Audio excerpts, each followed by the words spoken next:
Hello, namaste to you all. Welcome to today's episode of Few Minutes with the monthly podcast of Sankal's Central Park Seniors Group. I am Ravi Bale again here. Today we're going to talk to Mr. DSR Rao.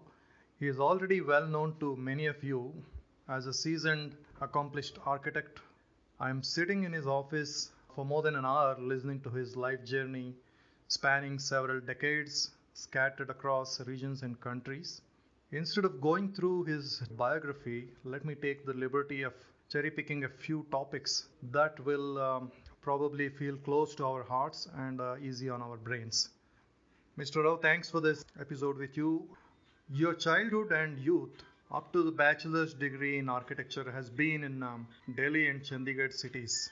First few jobs around Delhi and Oman. You moved on to USA for your master degree. You had some working experience over there too. This must have all boosted your entrepreneurship personality, if I can say that. You came back after that to India and Oman with offices set up eventually in Chennai, Muscat, Uttarakhand, and also Mysore. What brought you to Mysore? Thank you so much, Ravi. I came away to Mysore because this is where my forefathers were there. I'm a fourth generation Mysorean.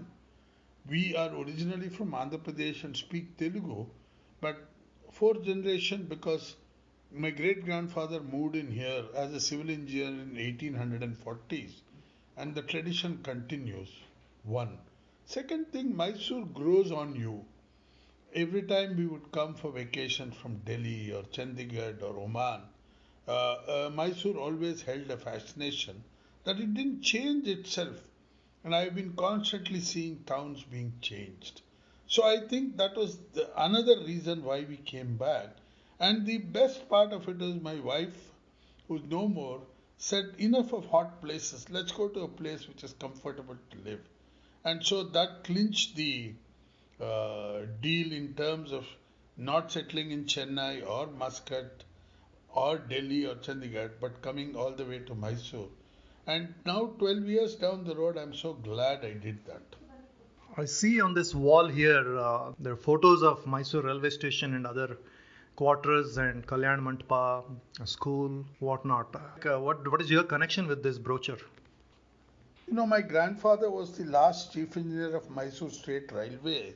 The Mysore State Railways extended all the way from Nizam, Hyderabad, to Marathwada and to what was called as Madras Presidency. And this whole legacy was handed over officially by my grandfather in 1948 to Indian Railways. So the Indian Railways approached me and said, can you come up with something for the Rail Museum?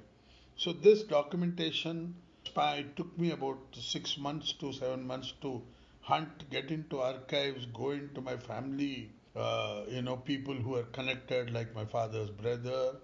And then we finally got to this document. So that is my association with it. And just a footnote, Mysore station is fantastic in the sense that there's one single place within 5 square kilometers. You have the station, you have the warehouse, you have a Kalyana Mandapa, you have a hospital, you have a stadium, and housing for everybody from the general manager down to the coal man. That is the best part of Mysore State Railways. So ಇದು ಈಗ ಲೋಕಾರ್ಪಣೆ that is a buzzword nowadays of any small thing that is being presented by governments. So this brochure is going to be part of Railway Museum. Yes. Yeah, That's right. It's more than a brochure. It's sitting quite big on the wall. It's a history. Yeah, beautiful. Yeah. Similar to that, but much more rich in glossy paperwork, heavy album I see across all over this table here. Looks like, as you said, heritage documentation of all the heritage structures of Mysuru, Srirangpatna, Bijapura, Uttarakhand. Each page with wonderful photographs and technical synopsis. Can you tell me more about these projects? It's a very interesting observation that you made about all these places. What has happened is India has got phenomenal heritage history. It's more than 5,000 years old is what we have recorded documentation from Mohenjo-daro onwards. But in today's cities, the socio-economic conditions are not suitable for us to keep developing each one of these heritages. So I took it upon me and my team to document them so that at least for posterity people will know that these existed. And some of these dilapidated structures, some deliberately pulled down, are there. But the end of it, we have documented everything in these cities. And like me, there are people who are documenting it. There is this body called Intact, and so many organizations who are documenting it so that history at least said this is the glory of this country and this is how people lived. The issue in Mysore, it keeps popping up every now and then, this building and Lansdowne building, the Devraja market. Now, in your personal opinion, what economics or feasibility is there in keeping them maintained, restored, and preserving all of these numerous structures? A very valid question. I don't think it's possible. We don't even have funds to take care of buildings which are hardly 15 years old. But what is the main cause for this is that we are slowly urbanizing ourselves. Mysore is trying to become a small urban town, whether we call it Tier 2 town or a satellite town, and with all these new roads and trains coming up. So some of these things, for example, you mentioned Lansdowne building or Devaraja market, are vital, expensive urban spaces. So everybody wants to see what is there to just fall down by itself and declare it dead and then come up with some ugly urban structures.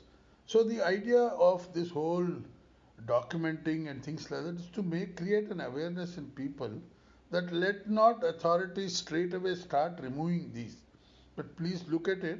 And I'm actually very glad and proud that a lot of organizations like MGP and Indian Cities Heritage Network, they are all trying to put some pieces together, and some amount of work has been done. If you look at the university that restored the place where this Sir Radhakrishnan stayed when he was the Vice Chancellor, and buildings like that they have been able to do, and some of the mutts have restored their buildings. But by and large, public buildings are totally under neglect. And it is not that we don't have financial resources to do this. There is no willingness. And unless that is there, the resources do not really matter. Because if you look at certain parts of India, especially Rajasthan, a lot of corporate entities have come with a CSR funding and said, we will, Nimrana Port, for example, Jodhpur Fort, which has become a Taj. These things are happening. So it is not that it is not happening in the rest of India, except that we need to now tap into the resources available.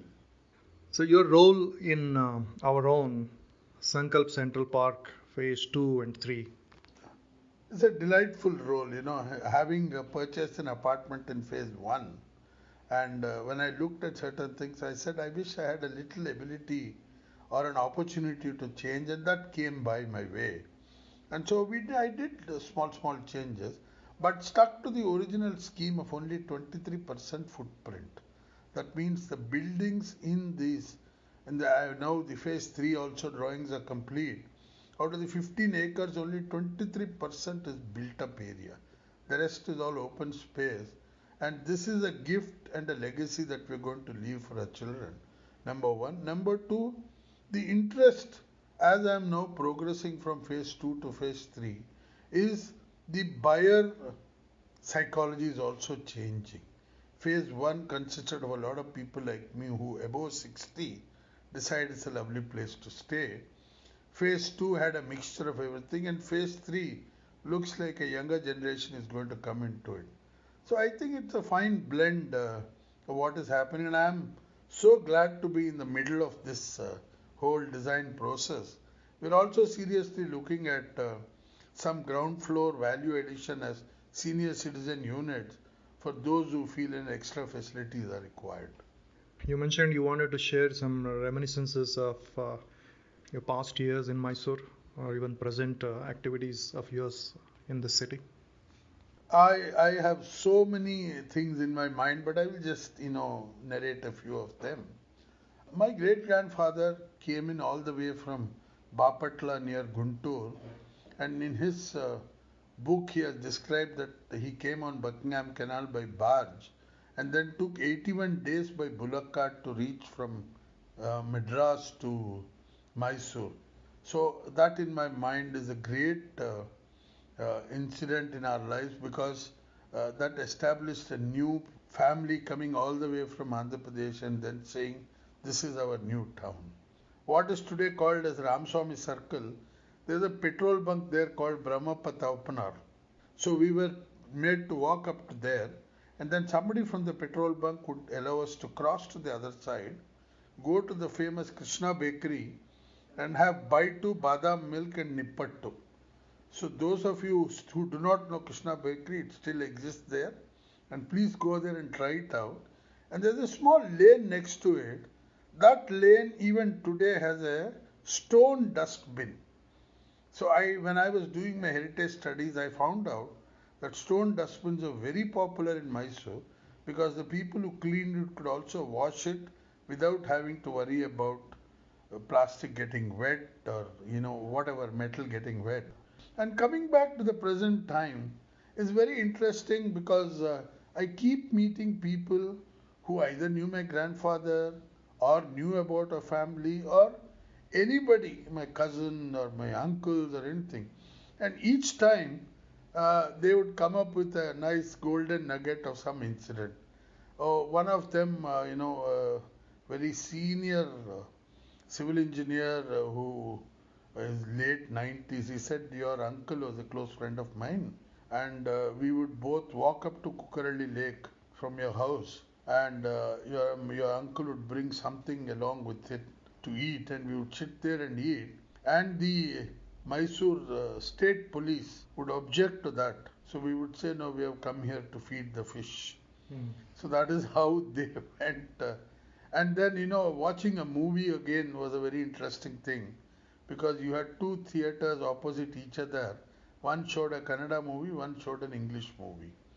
So these were some of our earliest memories. Lakshmi Saraswati? Yes, Lakshmi and Ganesh. Ganesh, oh yeah. Theater. Ganesh is English. Yeah. English.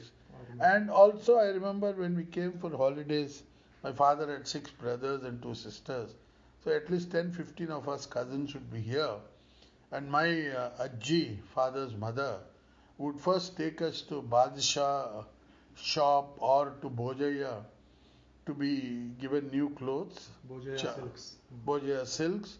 To go to Chamandi, to go to Brindavan garden and walk in the beautiful Thandi Sadak next to the zoo. Neither the Sadak is there nor it is cold anymore.